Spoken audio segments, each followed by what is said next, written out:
Assalamualaikum warahmatullahi wabarakatuh. Perkenalkan, nama saya Ririn Agustina AMK, peserta latihan dasar CPNS 2022 BPSDMD Provinsi Kalimantan Selatan, golongan 2, angkatan 20, kelompok 4 dengan nomor NDH 34. Hari ini saya akan mempresentasikan tentang analisis isu efektivitas kinerja individu berdasarkan tupoksi perawat di rumah sakit. Baiklah, saya akan menjelaskan tentang pertama, isu. Secara umum diartikan sebagai suatu fenomena atau kejadian yang dianggap penting atau dapat menjadi penarik perhatian orang banyak, sehingga menjadi bahan yang layak untuk didiskusikan. Masuk ke pra-analisis. Sebagai perawat terampil di Poli Jiwa Rumah Sakit Jiwa Sambanglihum, saya menemukan beberapa isu. Pertama, belum optimalnya cuci tangan sebagai bentuk pengendalian dan pencegahan penyakit infeksi. Kedua, menurunnya kepatuhan pasien terhadap protokol kesehatan di lingkungan rumah sakit.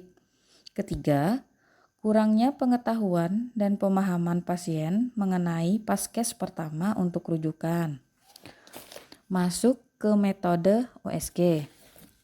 OSG sendiri yaitu merupakan alat analisis yang dilakukan untuk menentukan prioritas isu melalui tingkat kegawatan atau urgen, keseriusan, dan tingkat pertumbuhan suatu isu atau masalah.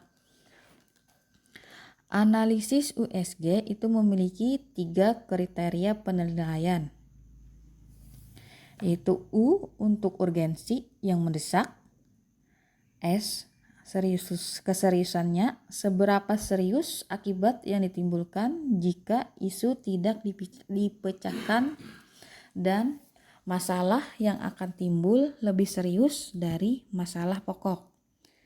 Yang ketiga, G atau growth pertumbuhan, seberapa akan berkembang yang dikaitkan dengan kemungkinan masalah isu menjadi memburuk jika dibiarkan.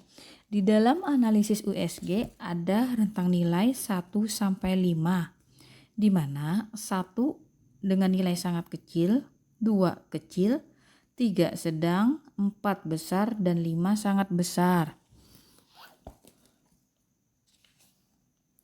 Menapis, menganalisis, dan menyusun alternatif pemecahan isu dengan metode USG. Di sini ada 3 masalah atau isu yang saya angkat. Dalam tabel tersebut, masalah pertama, belum optimalnya cuci tangan sebagai bentuk pengendalian dan pencegahan penyakit infeksi. Di sini saya berikan nilai untuk U urgensi 4, untuk S keseriusannya 5, dan G growth pertumbuhannya 4. Dan isu yang kedua, menurunnya kepatuhan pasien terhadap protokol kesehatan di lingkungan rumah sakit. Di sini untuk nilai urgensinya adalah 5, nilai keseriusannya 4, dan nilai pertumbuhannya adalah 5. Dan yang ketiga, isunya adalah kurangnya pengetahuan dan pemahaman pasien mengenai paskes pertama untuk rujukan. Di sini untuk nilai urgensinya adalah 4, dan untuk nilai seriusannya adalah 4, dan untuk nilai pertumbuhannya atau growth-nya adalah 4. Dari ketiganya isu tersebut, setelah ditotal atau dijumlahkan nilainya seperti tabel tersebut, maka didapatkan nilai yaitu untuk isu pertama bernilai 13, isu kedua bernilai 14, dan isu ketiga bernilai 12.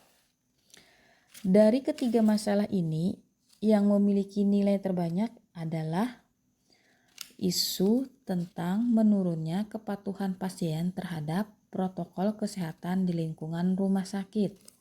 Yang hal berikutnya yaitu analisis isu dengan Fishbone. Di sini saya menyimpulkan bahwa Menurunnya kepatuhan pasien terhadap protokol kesehatan di lingkungan rumah sakit itu disebabkan oleh 4. Pertama, dari manusia itu sendiri atau orangnya sendiri, yaitu karena merasa tidak berbahaya karena belum terjadi pada dirinya. Yang kedua, sikap acuh terhadap aturan. Dan dari lingkungan sosial, yaitu isu hoak tentang seputar penyakit masih banyak beredar dan mudah diakses lewat media sosial, serta kesadaran di masyarakat masih menyepelekan tentang penularan penyakit di rumah sakit. Dari sektor manajemen, yaitu kurangnya pengawasan akan kepatuhan protokol kesehatan saat di rumah sakit, serta kurangnya ketegasan dan tidak konsistennya dalam penerapan sanksi pelanggaran protokol kesehatan. Dari metode, masih kurang nyaman memakai APD, kurang tersedianya biaya untuk APD secara mandiri dan sukarela. Untuk analisis isu, kita menggunakan sistem SWOT atau SWOT, di mana S itu adalah strength atau kekuatan. Yang kedua weakness atau kelemahan. Yang ketiga opportunity atau peluang. Yang keempat threat atau ancaman. Dari isu yang kita angkat tentang menurunnya kepatuhan pasien terhadap protokol kesehatan di lingkungan rumah sakit, maka dapat dijabarkan untuk strengths atau kekuatannya, yaitu banyak media promosi kesehatan yang bisa mengedukasi pasien dan keluarga pasien. 2. Tingkat pendidikan tenaga medis dan pelatihan terhadap satpam rumah sakit cukup untuk menginformasikan kepada pasien maupun keluarga pasien. 3. Tersedianya sarana ruang tunggu yang luas dan memadai, serta alat edukasi seperti pengeras suara, TV yang menunjang promkes. Dan untuk weakness atau kelemahan, yaitu menurunnya angka kematian akibat COVID-19 saat ini membuat pasien dan keluarga pasien lengah. Sanksi apabila melanggar prokes di rumah sakit tidak tersampaikan secara jelas, kurangnya pengawasan langsung dan berkala. Yang ketiga, opportunity atau peluang, meningkatnya jumlah kunjungan pasien harian ke rumah sakit, kebijakan pemerintah yang mendukung tetap dilakukan prokes di semua tempat. Dan yang keempat adalah threat atau ancaman, pasien dan keluarga menolak menerima edukasi karena merasa tidak penting. Sanksi pelanggaran dianggap sebagai hambatan dalam pelayanan. Dan tabel alternatif penyelesaian masalah. Isu yang kita angkat yaitu menurunnya kepatuhan pasien terhadap protokol kesehatan di lingkungan rumah sakit yang disebabkan oleh rendahnya pengetahuan dan kesadaran tentang pentingnya melakukan protokol kesehatan di rumah sakit. Untuk yang pertama yaitu alternatif penyelesaian, melakukan sosialisasi berkala berbagai media seputar pentingnya protokol kesehatan di rumah sakit kepada pasien dan keluarga, di mana tahapannya adalah menentukan jadwal rutin, membuat media edukasi, berkoordinasi dengan pihak terkait. Outputnya, pasien dan pengunjung rumah sakit mengetahui pentingnya melakukan protokol kesehatan, dan untuk pihak yang terkait yaitu tenaga kesehatan yang bertugas dan petugas pelayanan.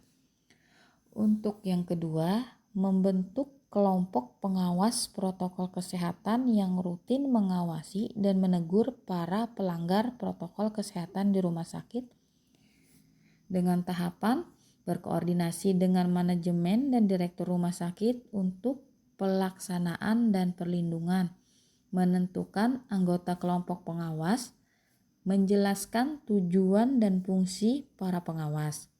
Outputnya,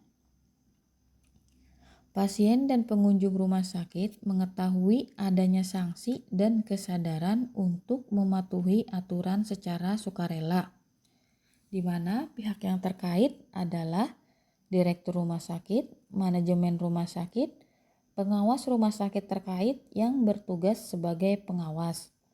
Untuk yang ketiga, yaitu melakukan pemantauan secara online melalui CCTV dan mengikatakan kembali dengan pengeras suara yang melalui beberapa tahapan, yaitu dengan berkoordinasi dengan bagian keamanan dan tim pengawas, menyiapkan CCTV dan pengeras suara.